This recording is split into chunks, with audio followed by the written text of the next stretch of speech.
All righty. So here we are. Okay. My name, of course, is Nelson Schumann with Restored to Freedom, and I'm interviewing a couple named Matt and Lynn from Iowa that are going to share an amazing testimony of their marriage and then having to go through a separation and divorce, and then they got remarried to one another. And it's a tremendous testimony, a win for the Lord. And I'm excited to hear what the details are concerning everything. So anyway, welcome, Matt and Lynn. Hi. Hi. I know. Thank you. Hi.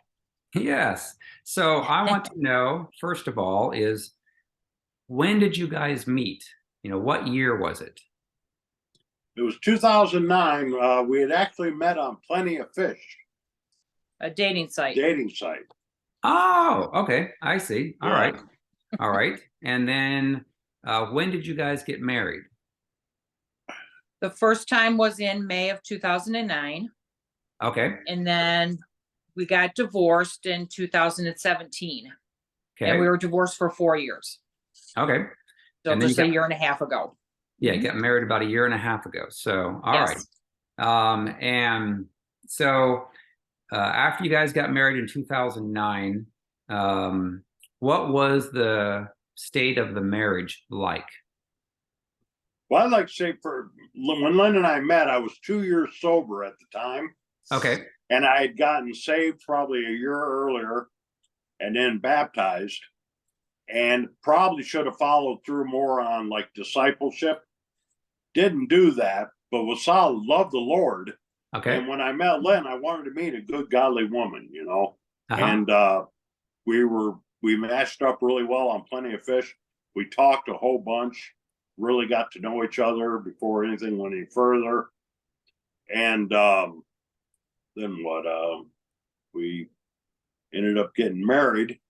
And unfortunately, I still had some wounds that weren't healed. And I did too. And the marriage started off okay, and then we had a rough moment. Okay. Well, I should say the dating process started off really well, and then there was a rough patch for about 2 weeks, and then we restarted dating and ended up getting married shortly after that. And everything was pretty good at first. Okay. And then once again, I had returned to my drinking. Okay. After about probably a year, maybe. Oh yeah, that's back then. Yeah. Yeah. Okay. Yes. All right. And then how did things go when that happened? Oh, there was rough. She got to see, a bad side of me.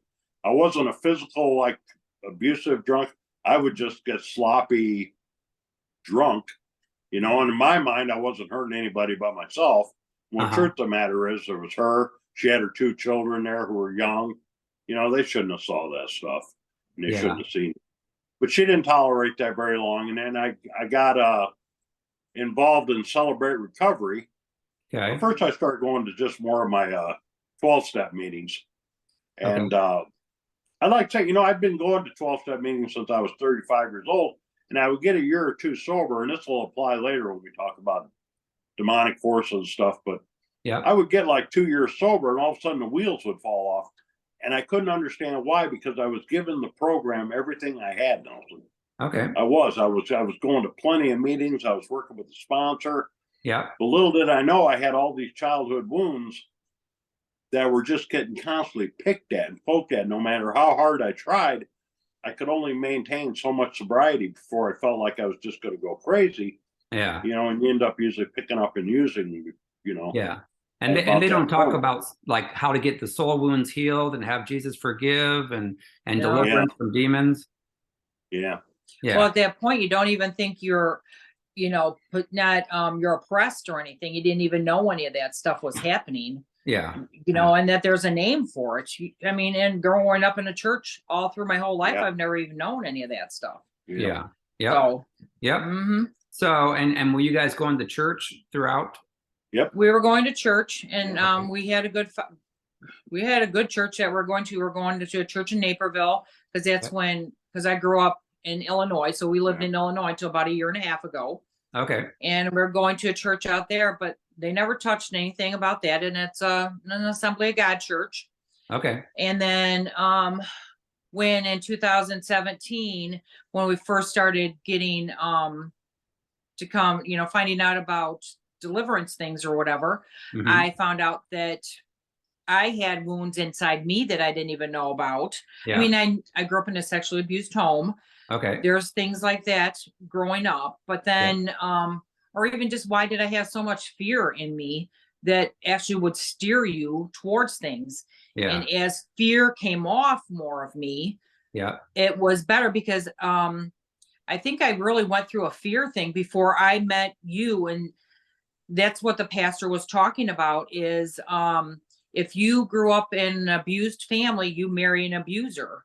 And it's Mm. like right afterwards, it's then I started following you, and your stuff was all clear and Yeah. everything. I did go through a guy who went through deliverance.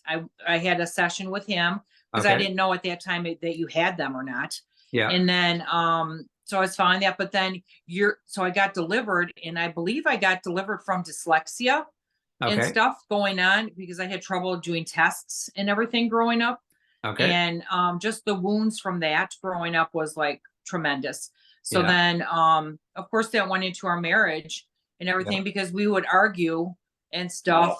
And in some ways, I don't know if I was Ahab, Jezebel at certain times. I could have been both. Yeah. Matt could have been both. Yep. I mean, in different things. Right. So then it was kind of ironic today before we met you or came on here, we had a discussion about the dog, and because they're wearing diapers now or whatever because they're older. So we would had a big fight about that years ago. No, okay, you do that and I'll do that, we're fine.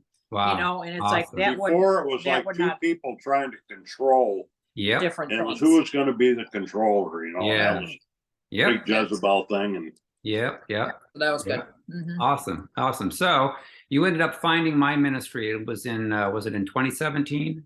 Yes. Mm-hmm. Okay. Yes. And so, of course, at that time, we were talking a lot about Jezebel and Ahab and Mm-hmm. how common that Mhm. people would marry one another and there'd be fights and Right. striving and arguing and Yeah. control and Mhm. all that stuff. So then did you make or did you let Matt know about the ministry at that time? So we got divorced. So then 2017, so I was going through all my healing and everything. He would contact me through the 4 years. I didn't want to talk to him and stuff. I So ignored when was the divorce final? November of 2017. Okay. Yep. We got I kicked him out September of 2017. It Okay. got 3 months and then I got divorced from him. Okay. So All right. then yeah, because actually it was July 17th, July July 26th, because that's when okay. I quit my job. I had to. Oh, okay. That's right. Yeah. So July. Okay. Yeah, but it wasn't a final. Yeah. So yeah, November 2017. I would like to say too at the time, and these are excuses, but there was a real rough patch of life. My mom had died in 2015. Then my dad came up to live with us, and he was off to the emergency room like every week. Okay. Because, it was always that close. So it was a real rough kind of time. I had a knee surgery. My back had always had problems. So I was in such pain all the time. I was pretty intolerable to live around. I mean, Okay. You had a lot of shame to go through from your parents and stuff. Yeah, growing yeah. up.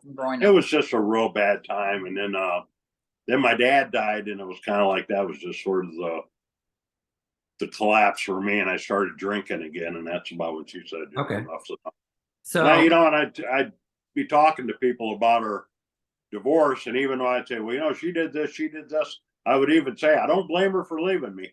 okay. I never did blame her for leaving me. She did the So- right thing. So she was, Yeah. so she was, before she went through the divorce, she was following our ministry. So did she make you aware of some of our teachings? Did you watch any of the YouTubes or Facebooks?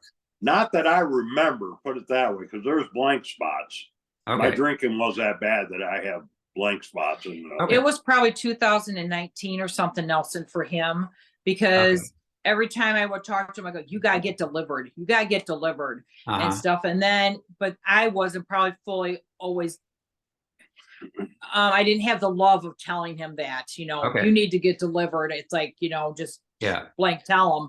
And it's like, I didn't have the love there that you need to tell somebody. Yeah. So yeah. I actually ghosted him a couple times on the Okay. phone, things like Okay. that. And then, but then probably, like the year before, well, the June before we got remarried is when he had been through a couple. Well, that's when you were going to, the two things that you met Nelson at a year before that. Yeah, I went and saw you, Nelson, in Des Moines. Yes. And that was Iowa, and Lynn had recommended. She goes, I agree. And there was no, hey, if you go do this, we'll get together. You need to do this for you. I'm just letting you know there's a great deliverance minister out there. Okay. You check Yeah. him out. Yeah. So and that was July of 2020. Mm-hmm. Yep. Yeah. Yep, exactly it. We drove up from Keokuk, Iowa. I had went through treatment, and I was probably about 3 or 4 months sober at the time when I came up and had seen you. Okay. Give or take a little there, but I was really on fire for something then because I had nobody left to get sober for except for me. Yeah. So I was really on fire. I was going to a lot of 12-step meetings, but I was digging in deeper into the word. Okay. And was relying more on Jesus instead of myself. I've always been self-reliant. Yeah. Well, my own self-reliance was what got me in a lot of positions I was in, Yes. My will was no good. I need God's will. So right. So you basically were getting you're basically getting serious about yourself and your own life. It was not really with the intentions of getting back with Lynn, because the divorce was already final. And she had just she'd followed the ministry, so she was aware of what I was teaching and how to lead people through deliverance. So you did it because you wanted to, and that's where a lot of people, I always teach when you're in a marriage, you typically have one that's more Jezebelic and one that's more Ahabish, but typically you have one person that wants to control, and they end up sabotaging oftentimes the marriage. And so I always say, give them at least some awareness of our ministry so they can get healed and delivered before you go through the steps of separating and divorce. But once it is, you've done what you're supposed to do, and if the person doesn't receive it, which at the time, of course, you weren't in the frame of mind really to know or understand deliverance. Well, once the divorce was final, now you're on your own, and then you can make the decision. You can continue to stay in drinking and things that you shouldn't be doing, and then just be miserable, and then feel sorry for yourself and all that, and then not get delivered, which most people don't. But you made the decision that I want this for myself. And I finally became open-minded and willing enough. I would try anything, I reached a point. It's like my way is not working. Where are some proven paths, and you were proven. Your books are really on the money, and and it explained a lot once I started following you. So you came to the meeting in July of 2020. Now, Lynn, were you there too, or? I was at the meeting. I said, I told him about the meetings, or I said Nelson's we were going in Chicago together. Yeah. That's what. Oh yeah, because he went to the one in Des Moines. I was still in Illinois at that time. Okay. And then when he came up, he did the Des Moines one, and then like 2 weeks later, he went to Naperville, and he went to the Naperville one. Okay. And that's the one then, that was the first time I met you in person. Okay. And then he actually came to that meeting too, and I just waved at him. I go, she told go me, ahead I'm and not come if you talking want. to you. Yeah, I'm not talking to you. That's fine. You can come for yourself. I'm coming up for Nelson. I'm not coming up for you. So. Well, and I remember because you came the farthest distance. It was what, about a 4 or 5 hour drive? Yeah. So I gave you some books for your trouble. Yep, I did. And I read them. So. Yep. Well, awesome. So after you went to that meeting and you started reading more, describe the process of the healing and deliverance for you, Matt. I tell you, the one that was painful and hard to swallow was like with the Jezebel spirit and using other people as pawns to achieve my goal. Yeah. I realized how bad, looking back in life, and there's nothing I can do to fix that, but to reflect on how the Jezebel was operating in me. Yeah. I mean, there could be somebody I didn't get along with necessarily, or not someone that I would really want to be good friends with. Yeah. But if they had something to offer, a week or two before, I would start buddying up with them because I knew there was going to be something I needed to gain from them, whether it be a roof over my head for a few weeks or whatever. I just knew how to manipulate. I was always arranging pieces. Yes. So, So over time, you started to have stuff break off of you. You started to feel more and more delivered, correct? Yeah. Yeah. I finally started feeling more comfortable in my own skin. Okay. And then the greatest breakthrough was wanting to go do stuff for other people, without anything in return. Yeah. Hey, can I go help at the church? I got real involved. I owe Wow. Parkside Baptist Church here in Burlington, Iowa, such a big thank you on our pastor, Bill Price, because he befriended me at a gym. We were working out one day, and that's when I started attending that church. But Okay. there's so much to get involved there, and it kept me out of me. As long as I could go there and I could clean, Yep. hang out, and I would go to the Sunday school teachings. I just got really involved. It's the first time I didn't sit in the back pew. I actually got involved, got in front of the church, and wanted to be part of this congregation. And it felt like I was home. Something in me just said, "You're home. This is where you're supposed to be."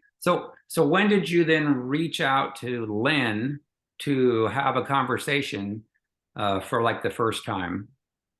Well, we'd always shared like little, good little, we get some good Bible quotes that come through or some good stuff from you. Whatever, I would forward one to her. She would forward one back.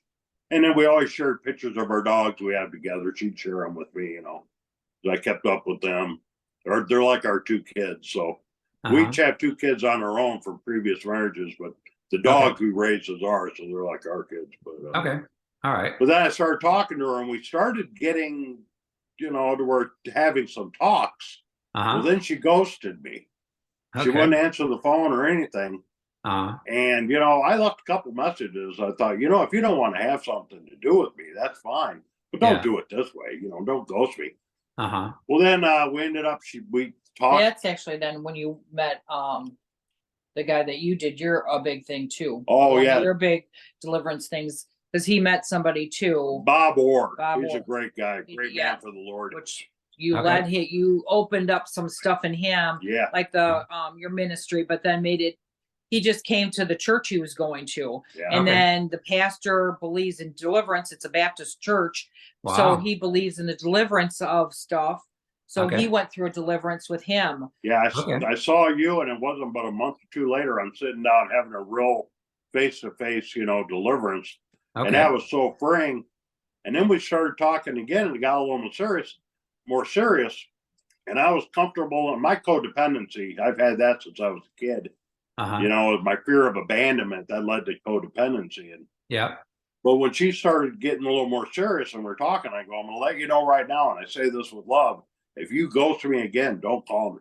But you could tell. But you could tell the difference between the time that I ghosted him. There was a difference. God was telling me there was a difference between the two times I talked to him. So then he was telling me it was okay to talk to him and stuff. And that's when I kind of saw healing. We were texting and stuff. And then I said I wasn't going to ghost him again.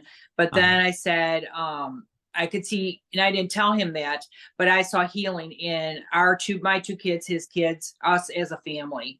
I saw healing. God showed me healing if we got back together. And I knew that I loved him all along. The cool thing was with him seeing his pastor is he, I said always the whole time I was divorced, if I get married again, God's going to bring him to me. I'm not even going out looking, not doing any of that.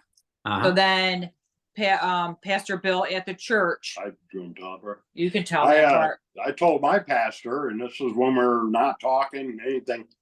I had told him I had an ex-wife. I go, she's a great godly woman. I really messed it up. But I prayed today for her to find the man that she deserves. A good godly man that'll treat her and love her the way Jesus loved the church, because that's what she deserves. And I said that without any thought of us ever getting back together. And he brought us back together after all that. And we got to Bill, actually, we got married in that church, and we had like our 3 kids. Well, a couple of the kids came, and then what was the date? The congregation came, but it was so cool. What was the date? Small wedding, but we did it at the church. So and what was the date that you guys got married? It was August 8/7. So that was August 7th. Tell them why the numbers. Oh yeah, because 7 is a completion number. Completion number. We wanted to actually do it in July, but then something happened with his family, couldn't do it. So then we did it on the 7th I see. in August. So And Yeah. August being like a beginning then. 8, yeah, Yeah. 8 7 the beginnings. completion, 8 the beginning. So August 7th of 21, you got remarried. Mhm. Right. Yeah. So what was your family's response, Lynn, when you got remarried? They my mom said she didn't want to have anything to do with it. So Okay. nobody came I Okay. mean, our first marriage too, we only had the 6 of us too at our wedding. We got married at the Will County Courthouse is where we got married the first time. So it was just our kids and Uh-huh. stuff, because it was also a bad time in my family. My stepfather just passed away Yep. and everything. So we just got married at the courthouse with my 2 kids and his 2 kids.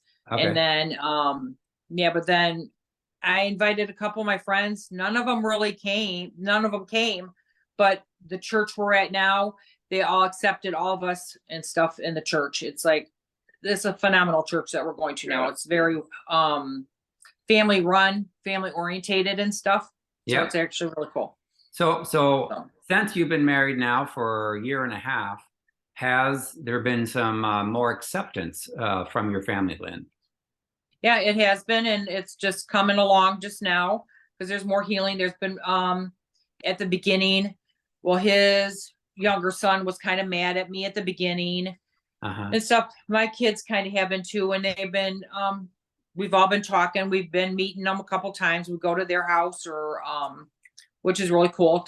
We haven't gotten all 4 of the boys together again, but Okay. we're hoping to do that at one time, but we'd like to have that again. We're working on that. And then coming up soon, we're going to be going to a family function here probably in a couple weeks too with my family. Awesome. So And they were hoping I'd be there too. So I thought that was really nice. Awesome. Awesome. Yeah. So, Yeah. So, Well, that's beautiful. Yeah, because Mhm. that's the other, challenge, obviously, is when a couple does go through a divorce. If, the Lord's, if the people both get healed and delivered, then the Lord brings them back together.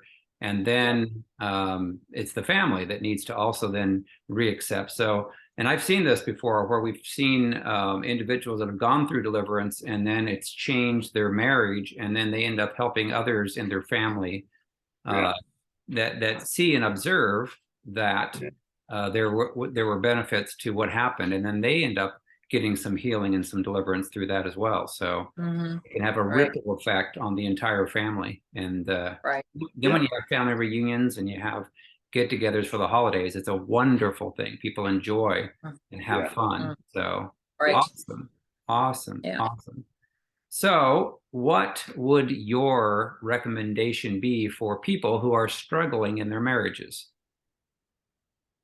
I would seek counseling first, pastoral, preferably, and see what you can do there. It's not a win-win who's right. It's how to work together as a team. And I think as long as we keep God in front of us, he's head of the household. Seek him first, it'll all fall together. It seems to me, too many couples separate a little bit and start to have a problem, and then God gets kind of pushed out of the picture. That's when it can get real ugly there.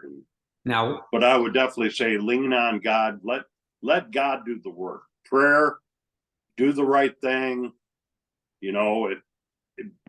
Self-examine. I'm pretty good at self-examining myself. I know when there's something wrong inside of me. I know that. I can admit to Lynn, hey, I'm having a bad day, and know why. And self-examination, I think, is huge. But be honest and open. I think a lot of times we're not. How critical would you say getting the wounds healed from your past and deliverance? Oh, it was huge. It was amazing when I read a soul wound healing book. It just answers so many questions. It's like, wow, duh. No wonder I had this problem. Yeah. It was incredible because it matched up with everything I'd gone through in childhood. It explained why I was in some of the toxic relationships I was in.